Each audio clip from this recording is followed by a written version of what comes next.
الحمد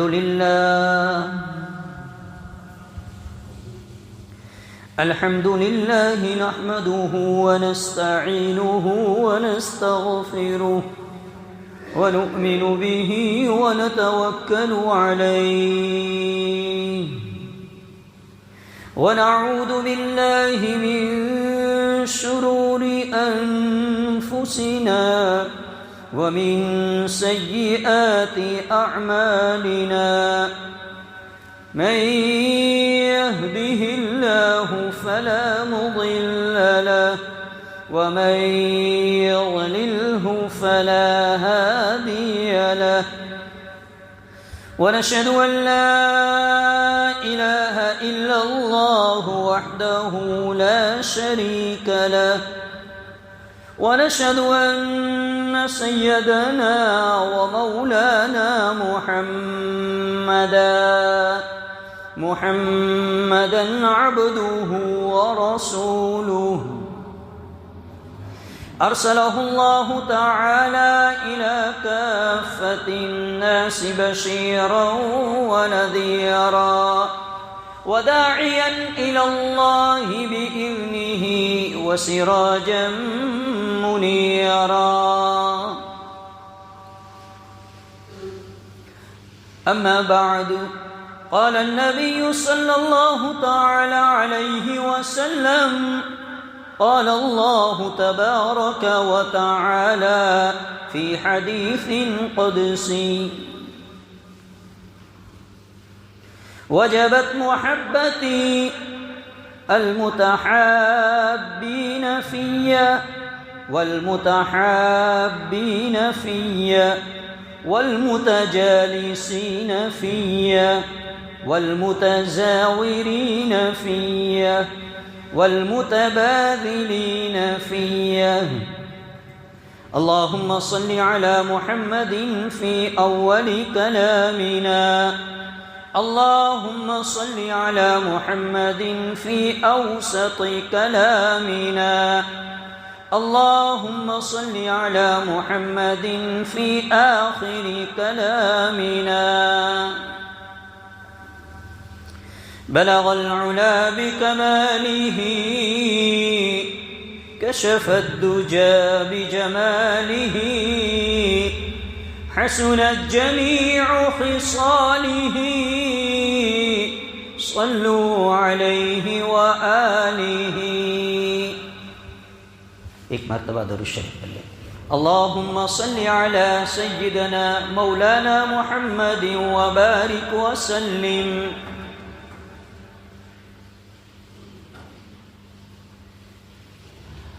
اللہ کے نبی صلی اللہ علیہ وسلم کا ایک فرمان جسے حدیث قدسی کہا جاتا ہے ابھی میں نے آپ کے سامنے ذکر کیا حدیث قدسی مضمون اللہ تبارک و تعالی کا ہوتا ہے اور الفاظ اللہ کے نبی صلی اللہ علیہ وسلم بیان کرتے ہیں اسے حدیث قدسی کہا جاتا ہے قرآن مجید الفاظ بھی اس میں اللہ کے مضمون بھی اللہ کا معانی بھی اللہ کے تو یہ کلام اللہ ہے خالص اللہ کا کلام ہے اور حدیث قدسی کہتے ہیں کہ اللہ تبارک و تعالی مضامین نبی پر وحی بھیجتے ہیں مضامین نبی پر ڈالتے ہیں اور اللہ کے نبی صلی اللہ علیہ وسلم پھر اسے اپنے الفاظ میں پیش کرتے ہیں اسے حدیث قدسی کہا جاتا ہے علماء نے حدیث قدسی کے متعلق مستقل کتابیں لکھی ایسی کتابیں لکھی کہ جس میں صرف ایسی حدیثوں کو ذکر کیا کہ جو حدیث قدسی کہلاتی ہے کہ اللہ نے مضمون ڈالا اور اللہ کے نبی نے اپنے الفاظ میں اسے ذکر فرمایا تو ابھی میں نے جو آپ کے سامنے حدیث قدسی پیش کی اللہ کہ نبی صلی اللہ علیہ وسلم نے ارشاد فرمایا قال اللہ تبارک و تعالی وجبت محبتی اللہ کہہ رہا ہے کیا کہہ رہا ہے اللہ کہ میری محبت چار طرح کے لوگوں کو نصیب ہوگی میری محبت ملے گی جو 4 طرح کے کام کریں گے، 4 طرح کے انسان ہوں گے، ان کو میری محبت ملے گی۔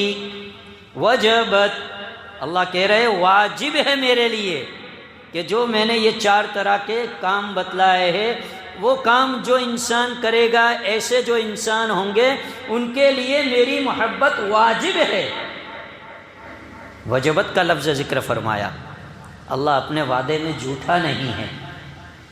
ہم جب کوئی وعدہ کرتے ہیں، ہم جب کوئی پرومس کرتے ہیں تو اسے تو ہم توڑ بھی دیتے ہیں، ٹوٹ بھی جاتی ہے، توڑ بھی دیتے ہیں، وعدہ کر کے وعدہ خلافی بھی کرتے ہیں۔ یہ ہم انسانوں کا حال ہے۔ اللہ کہہ رہا ہے وجبت محبتی، واجب ہے میری محبت اس کے لیے۔ کس کے لیے؟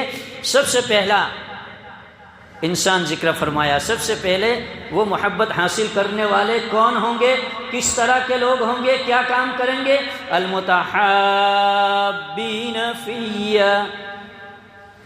جب وہ محبت کریں گے تو خالص اللہ کے لیے محبت کریں گے۔ ایک دوسرے سے محبت کریں گے تو وہ اللہ کے لیے محبت کریں گے۔ اس لیے محبت نہیں کریں گے کہ اس نے میرا کام کر دیا تھا، اس کا مجھ پر احسان ہے، اس نے میرا یہ کام نکال دیا تھا، اس نے میری یہ مدد کی تھی، اس لیے میں اس سے محبت کر رہا ہوں۔ اللہ کہہ رہے نہیں، فیہ، خالص میرے لیے، اس لیے کہ ایمان والا ایمان والے کا بھائی ہے۔ المسلم اخو المسلم، مسلمان مسلمان کا بھائی ہے۔ جب وہ آپس میں محبت کرے گا اور وہ خالص اس لیے محبت کرے گا کہ یہ میرا ایمانی بھائی ہے، اللہ کے لیے اس سے میں محبت کرتا ہوں، تو اللہ کی محبت اسے مل جائے گی۔ وجبت اللہ نے فرمایا، پہلی فرمایا، بلکہ ایمان کامل کی 4 نشانی بتلائی۔ فرمایا من احب للہ، جو اللہ کے لیے محبت کرے، آپس میں اللہ کے لیے محبت کرے، وَأَبْغَضَ لِلَّهِ، اور اگر دشمنی کرے تب بھی اللہ کے لیے دشمنی ہو، وَأَعْطَى لِلَّهِ، اگر کچھ عطا کرے، اگر کسی کو کچھ دے تو وہ بھی اللہ کے لیے ہو، وَمَنَعَ لِلَّهِ، اور اگر کسی کو دینے سے رک جائے، کسی کو دینے سے منع کرے تو وہ بھی اللہ کے لیے ہو، فقد استکمل الایمان، تو یہ ایمان کے کامل ہونے کی 4 نشانی ہے۔ من احب للہ، اللہ سے محبت، اللہ کے لیے محبت۔ کیا بات ارشاد فرمائی۔ ہم اتنے اس میں کتنے کمزور ہے، کتنے دور ہے۔ جنازے ہی کو لے لیجئے کہ جب کسی کا انتقال ہوتا ہے تو ہم جنازے میں جاتے ہیں، کیوں جاتے ہیں؟ ہم اس لیے جاتے ہیں کہ وہ ہمارا یا تو اڑوس پڑوس کا آدمی ہے، ہمارے محلے کا آدمی ہے، یا تو کہ بھئی وہ لوگ ہمارے یہاں جب میت ہوئی تھی، ہمارے یہاں جب کسی کا انتقال ہوا تھا تو وہ ہمارے گھر آئے تھے، ہمارے جنازے میں آئے تھے، اس لیے ہم جاتے ہیں، اللہ کے لیے نہیں جاتے، ورنہ ان کو برا لگے گا، کھوٹا لگ جائے گا ان کو۔ بلکہ ہماری زبان کا یہ جملہ ہوتا ہے کہ منہ دکھانے کے لیے جانا پڑتا ہے، منہ دکھانے کے لیے جانا پڑتا ہے۔ تو یہ کیا ہوا؟ من احب للہ نہیں ہوا، یہ تو ہمارا اپنا نفسانی مسئلہ ہوا۔ حالانکہ اللہ کے نبی صلی اللہ علیہ وسلم نے ارشاد فرمایا من اتبع جنازت ایمانا و احتسابا غفر له ما تقدم من ذنبه، جو بندہ جنازے کے ساتھ چلا ایمان کی حالت میں، ظاہر بات ہے کہ جنازے کے ساتھ تو ایمان والا ہی جائے گا، ایمان و احتسابا، اور اخلاص کے ساتھ اللہ کے لیے، تو اللہ کے نبی آگے کیا فرما رہے؟ غفر له ما تقدم من ذنبی، اللہ اس کے پچھلے سارے گناہ کو معاف کر دے گا۔ جنازے کے ساتھ جو اخلاص کے ساتھ اللہ کے لیے چلے گا تو اللہ اس کی زندگی کے پچھلے سارے گناہ کو معاف کر دے گا۔ لیکن گناہ سے یہاں پر صغیرہ گناہ مراد ہے، چھوٹے گناہ مراد ہے۔ بڑے گناہ کے لیے تو اللہ نے شرط رکھ دی ہے کہ توبہ کرو، اور وہ بھی اتنی مشکل نہیں. اللہ نے کہا آ جاؤ میرے دربار میں، آ جاؤ میرے سامنے، 2-5 منٹ آنسوؤں کو بہا لو، 2-5 منٹ میرے سامنے اقرار کر لو اور اس سے معافی مانگ لو. اللہ فرماتے ہیں حقوق اللہ کے معاملے میں تمہیں معاف کر دوں گا. نمازیں تمہاری چھوٹ گئی ہے، جتنی تمہارے بس میں ہے، یاد آ رہی ہے تمہیں، قضا کر لو، پڑھ لو. جو رہ گئی میں غفور الرحیم ہوں، معاف کر دوں گا. روزے چھٹ گئے ہیں، جتنے تم سے ہو سکے یاد آئے زندگی کے کر لو، قضا رکھ لو. رہ گئے میں معاف کر دوں گا. اللہ کہہ رہے حقوق اللہ کو تو میں معاف کر دوں گا. اور حقوق العباد کے معاملے میں اللہ نے فرمایا وہ تو بندوں کا معاملہ ہوتا ہے، لیکن اس میں بھی حدیث پاک کے اندر آتا ہے کہ اگر کسی انسان نے کسی کے پاس سے قرض لیا، اب وہ اس پر حالات ایسے آ گئے کہ وہ قرض ادا نہیں کر سکتا، حالانکہ اس کے دل میں بیچارے کی نیت ہے کہ مجھے اس کا قرضہ ادا کرنا ہے، اس کے پیسے مجھے دینے ہیں، اتنے باقی ہے، لیکن بیچارے کے پاس اتنی پوزیشن نہیں ہے، اتنی فراوانی نہیں ہے کہ جو قرضہ لیا ہے اس کو وہ پیسے ادا کرے. یہاں تک کہ وہ اس دنیا سے چل بسا. دل میں یہ طلب تھی اس کو، دینے والے کو، کہ میں نے اس سے لیا ہے اور مجھے دینا ہے، اور وہ کسی مجبوری، یعنی اس کے پاس اتنی رقم آئی ہی نہیں، حالات ایسے اس کے سازگار ہوئے ہی نہیں، اور اس سے پہلے دنیا میں چل بسا. حدیث پاک کے اندر آتا ہے اللہ تبارک و تعالیٰ کل قیامت کے دن جس سے اس نے قرضہ لیا تھا اس کو اپنی طرف سے اپنی شان کے اعتبار سے دے کر راضی اور خوش کر لے گا اور اس بندے کو معاف کر دے گا، معافی مل جائے گی. لیکن یہ کب؟ جب دل میں طلب ہو، ورنہ دل میں یہی بات ہو کہ اب لے کے کس کے دیے ہیں تو اس کو بھی دینے ہیں، اور اسی طرح اپنی زندگی گزار لی تو پھر تو مسئلہ ٹیڑھا ہے، پھر تو آخرت میں پکڑ ہوگی. تو فرمایا کہ من اتبع جنازتہ، چھوٹے گناہ اللہ معاف کر دے گا، اور بڑے گناہ کے لیے اللہ تبارک و تعالیٰ نے توبہ شرط رکھی ہے. تو پہلی چیز اللہ نے فرمائی کہ جو بھی کام کرے اللہ کی محبت حاصل کرنی ہے تو تمہیں کیا کرنا ہوگا کہ آپس میں جب ہم محبت کریں تو کیا کرے؟ اللہ کے لیے محبت کرے. والمتحابین فی، اللہ کے لیے محبت کرے، کسی اور غرض سے نہیں.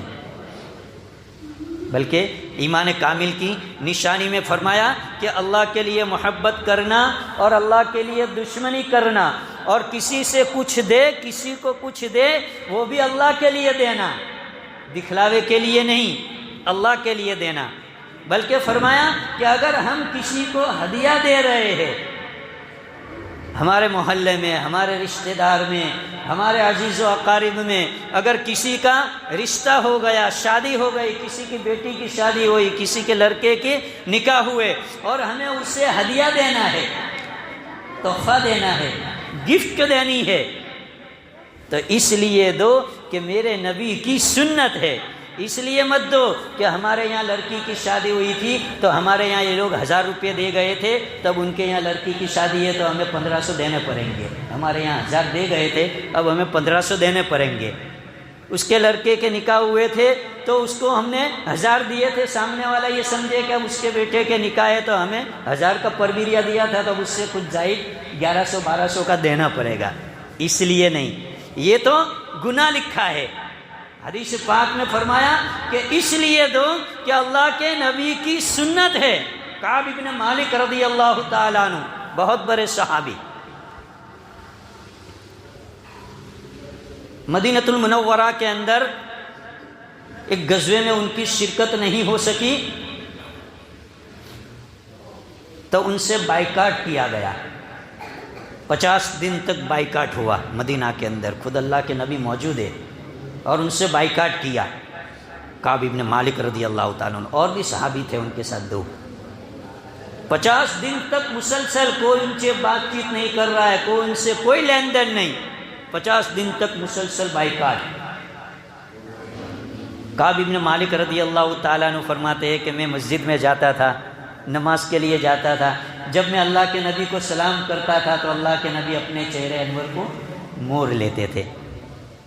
اتنی بے رخی، ایسا بائیکاٹ کہ خود اللہ کے نبی آپ سے ناراض ہو گئے. میں نماز پڑھتا تھا. کعب ابن مالک فرماتے ہیں میں جب نماز کی نیت باندھتا تو نماز کے اندر میں اپنی کنکھیوں سے، آنکھوں کی کنکھیوں سے اللہ کے نبی کو دیکھتا تھا کہ اللہ کے نبی مجھے دیکھتے ہیں یا نہیں. اللہ کے نبی اپنا چہرہ موڑ لیتے تھے، نہیں دیکھتے تھے.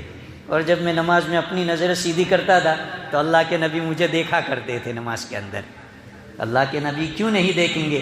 جبکہ نمازی کو تو خود اللہ دیکھتا ہے، تو اللہ کا نبی کیوں نہیں دیکھے گا؟ یہ کعب ابن مالک اپنی کارگزاری بیان کر رہے. فرمایا 50 دن تک مسلسل یہ بائیکاٹ رہا میرے ساتھ، کوئی بات نہیں کر رہا. مدینہ کا بچہ بات نہیں کر رہا، بڑے چھوٹے جوان مرد ہر ایک مجھ سے بائیکاٹ.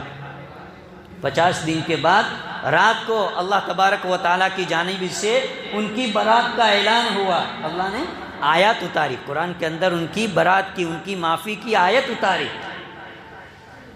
اللہ کے نبی صلی اللہ علیہ وسلم، ام سلمہ رضی اللہ تعالیٰ عنہا نے اللہ کے نبی سے عرض کیا کہ جب ان کی معافی کی آیت اتر چکی ہے، ان کی برات ہو چکی ہے، تو ان کی خوشخبری اور ان کی بات پہنچا دی جائے ان کو. اللہ کے نبی نے فرمایا نہیں، ابھی رات کو یہ بات نہیں کہنی.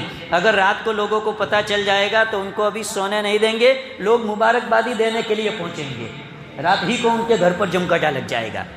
اللہ کے نبی نے فجر کی نماز کے اندر، کہ فجر میں ہم بتائیں گے. اب ایک صحابی رضی اللہ تعالیٰ عنہ نے اپنا تیز رفتار گھوڑا لیا اور یہ خوشخبری سنانے کے لیے کعب ابن مالک کے گھر گئے، اور کعب ابن مالک سے جا کر کہا کہ اللہ نے تمہاری توبہ قبول کر لی اور تمہاری برات کا اعلان ہو گیا، تمہاری معافی کا اعلان ہو گیا. اللہ نے قرآن کی آیت نازل فرمائی، اللہ نے تمہیں معاف کر دیا. حضرت کعب ابن مالک فرماتے ہیں کہ مجھے اتنی خوشی ہوئی اس بات پر کہ خوشی میں میرے پاس دینے کے لیے کوئی چیز نہیں تھی. یہ جو خوشخبری لے کر صحابی آئے تھے ان کو دینے کے لیے کوئی چیز نہیں تھی، گفٹ دینے کے لیے، تحفہ دینے کے لیے. تو فرمایا میں نے جو کرتا پہنا تھا، اپنے جسم پر کرتا پہنا تھا، وہ کرتا میں نے اتار کر، کعب ابن مالک کہتے ہیں میں نے جو صحابی آئے تھے مجھے یہ برات کی خوشخبری دینے کے لیے، میں نے ان کو گفٹ دے دیا. اللہ کے نبی کو پتہ چلا، اللہ کے نبی نے اس پر انکار نہیں فرمایا. تو یہ اللہ کے نبی کی تقریر، آپ کا انکار نہ کرنے سے یہ بات ثابت ہوئی کہ خوشی کے موقع پر اگر کسی کو ہم گفٹ دے، کسی کو اگر ہم ہدیہ دے تو یہ سنت ہے. خوشی کے موقع پر تو سنت سمجھ کر دینا چاہیے ہمیں. تو اللہ تبارک و تعالیٰ نے پہلی چیز بیان فرمائی والمتحابین فی اللہ، آپس میں محبت ایک دوسرے کی اللہ کے لیے ہو. دوسری چیز فرمائی جب مجلس میں بیٹھے تو اللہ کے لیے. یہ ہم سارے بیٹھے ہوئے ہیں کس کے لیے؟ نہ میری آپ سے کوئی رشتہ داری ہے، نہ آپ کی مجھ سے کوئی رشتہ داری ہے، نہ میں آپ کا سگا ہوں نہ آپ میرے سگے ہیں. بس ایک اللہ کی نسبت پر ہم سب یہاں بیٹھے ہیں، اللہ کے دین کی بات سننے کے لیے، اللہ کے دین کو سیکھنے کے لیے، سننے کے لیے بیٹھے. تو فرمایا والمتجالسین فی، یہ دوسری چیز فرمائی حدیث قدسی کے اندر اللہ نے.